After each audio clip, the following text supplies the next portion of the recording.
Now I'm 14, 15 years old. We went to Los Angeles. This is the part of my life that, like I said, things started really changing.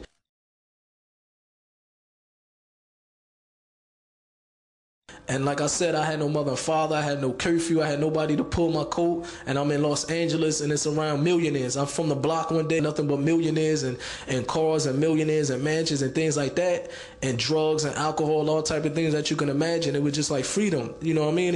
We thought we was on top of the world. So when we went to Death Row Records, I really kind of spun out of control. I started getting real heavy into alcohol and things like that, man. Every night partying, we started getting to that level. And you know, we started doing more music. I did more music with Tupac. He came out with an album called All Eyes on Me, and from that album, I performed some songs on it where he sold 10 million records. That was good for him in his dunya. I'm not saying it to brag. I'm just breaking it down because the brother told me to break it down from A to Z.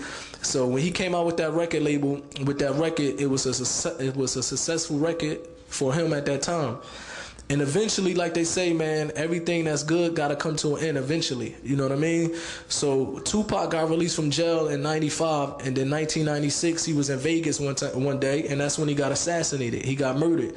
Being that the people that we is affiliated with, some of the people that we is around, they was affiliated with certain gangs. You know what I mean? We was affiliated with people from this gang and the people from another side of the gang. They murdered Tupac. They assassinated Tupac in Las Vegas.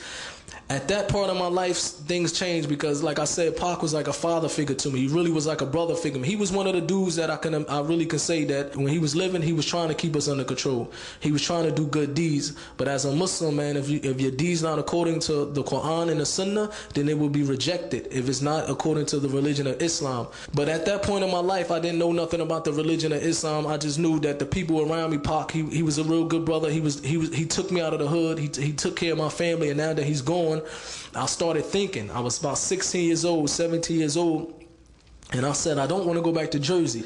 So now it's time for me to be a man all the way out here in California on my own and try to make it. But it shocked me because I said, look here, Pac died. Just so a couple days ago, we were just around each other. A couple days ago, I remember sitting with Tupac, and I remember he used to do a lot of music. And a lot of his music, he used to talk about death. Like people that used to listen to music, and there might be some non-Muslims and Muslims in here, or there'll be a lot that still listen to his music, but he talked about death a lot. And I remember right before he passed away, we was in his house. He felt good because he just purchased a house on the beach and everything, and he's sitting in his house. He said, now that I have all this, I don't want to die. He said, I know all the time I had this thing in me where I wanted to die. All my music, I talk about death. He said, to be honest, now I don't want to die. A couple weeks later, a week or two later, that's when he got assassinated in Las Vegas. So just remembering that, and I remember his saying, I said, man, I remember he saying that he don't want to die.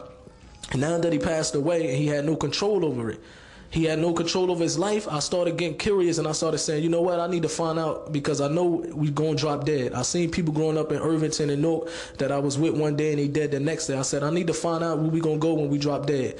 Because even though I never was a dummy, man, I never had a religion, but I believed that in a higher power back then. And I believe that you can't just live a life and just drop dead and that's over.